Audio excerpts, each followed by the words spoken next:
todos, bem-vindos à nossa disciplina de algoritmos computacionais. Eu sou o Enjo António Almeida e nestes vídeos vamos explorar o fascinante mundo da lógica de programação. Hoje iniciamos a nossa jornada com a aula 01, focada nos fundamentos da computação e da programação. Para a aula de hoje, preparei um roteiro abrangente que vai desde a definição básica de computação e organização de hardware, passando pela forma como a informação é representada, até chegarmos às linguagens de programação e ferramentas práticas, como o Flowgoritmo. O nosso objetivo é construir uma base sólida antes de começarmos a escrever os nossos primeiros algoritmos. Mas por que estudar a história e o contexto da computação se queremos aprender algoritmos? Bem, o estudo de algoritmos exige uma compreensão clara do ambiente onde eles são executados. Ao entendermos como os computadores processam dados e quais paradigmas sustentam a programação, conseguiremos transformar simples dados em informação útil de forma muito mais eficiente. Nesta aula temos objetivos bem definidos. Vamos compreender a evolução histórica da computação, identificar os componentes de um computador, aprender sobre unidades de medida como o bit e o byte e explorar padrões como a tabela ASCII. Além disso, vamos diferenciar dados de informação e introduzir o conceito de fluxogramas para visualizar a lógica. Começamos então com uma pergunta fundamental: o que é computação? Podemos defini-la como um conjunto de técnicas para transformar dados brutos em informação. Um computador não é apenas uma máquina de calcular, é um sistema capaz de receber, armazenar, processar e apresentar resultados automaticamente, apoiando-nos em decisões complexas do dia a dia. Para que essa magia aconteça, o computador segue o modelo de von Neumann. Ele divide-se em unidades de entrada, como o teclado, a unidade central de processamento, ou CPU, que é o cérebro do sistema, a memória para armazenamento e as unidades de saída, como o monitor, onde vemos o resultado final do processamento. No mundo digital, tudo se resume a zeros e uns. O bit é a menor unidade de informação possível.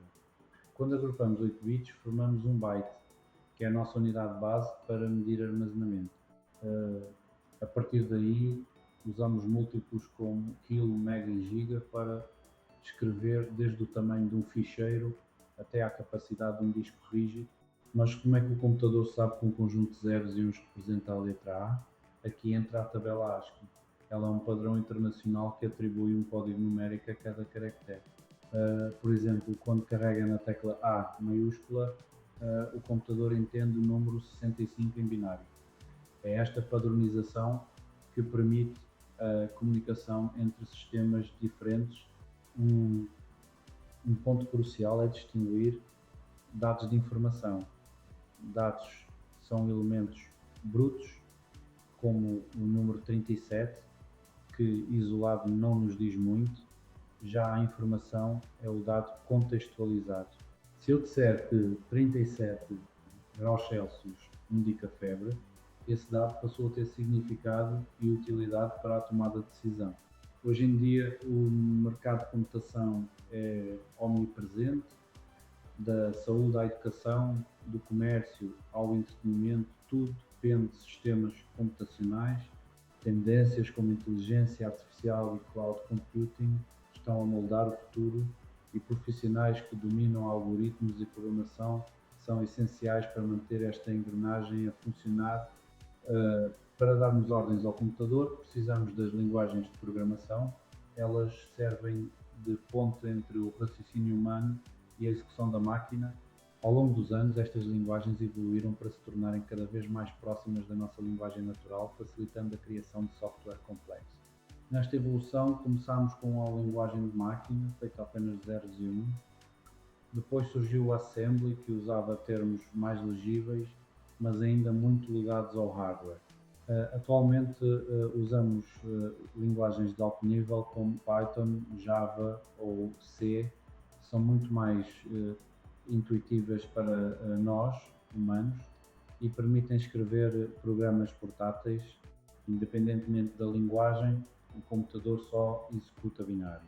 Por isso, precisamos de tradutores. Os compiladores traduzem o código todo de uma vez para criar um ficheiro executável. Os interpretadores fazem a tradução linha a linha em tempo real. Existem ainda abordagens híbridas, como a do Java, que buscam o melhor dos dois mundos. Podemos classificar as linguagens por paradigmas, que são formas diferentes de pensar sobre um problema.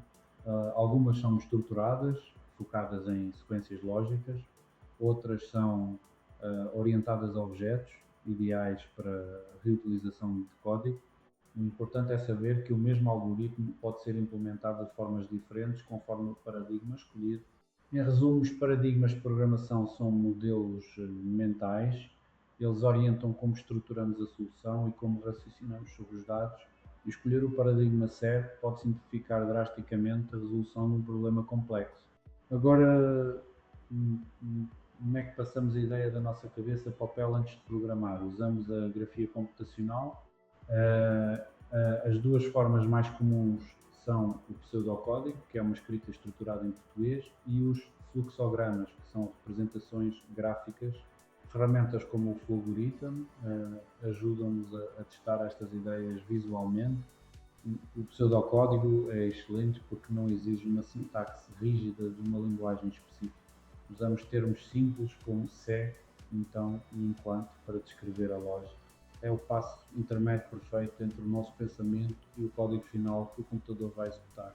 Já os fluxogramas utilizam símbolos geométricos padronizados pela norma ISO.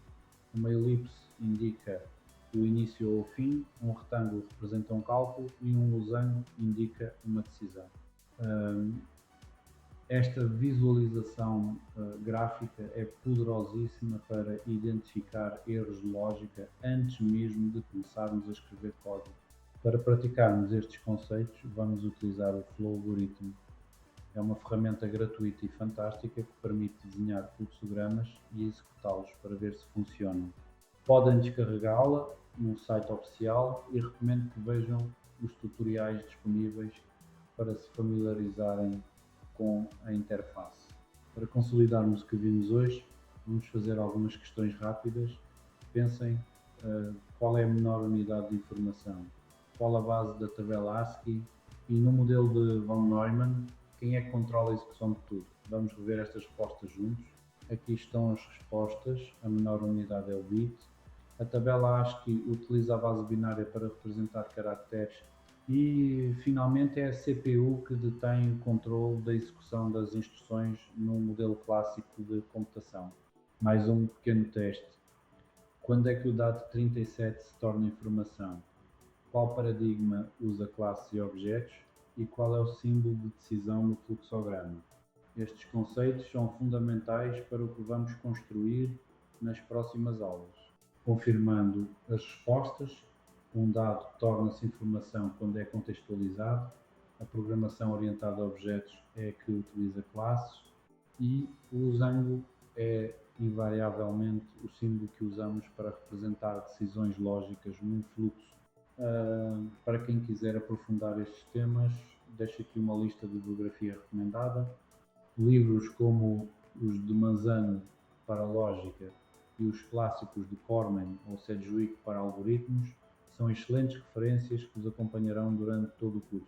Chegamos ao fim da nossa primeira aula. Espero que este enquadramento tenha sido útil para perceberem o contexto da nossa disciplina. Se tiverem dúvidas ou comentários, podem contactar-me por e-mail ou durante o horário de atendimento. Muito obrigado pela atenção e até a próxima aula.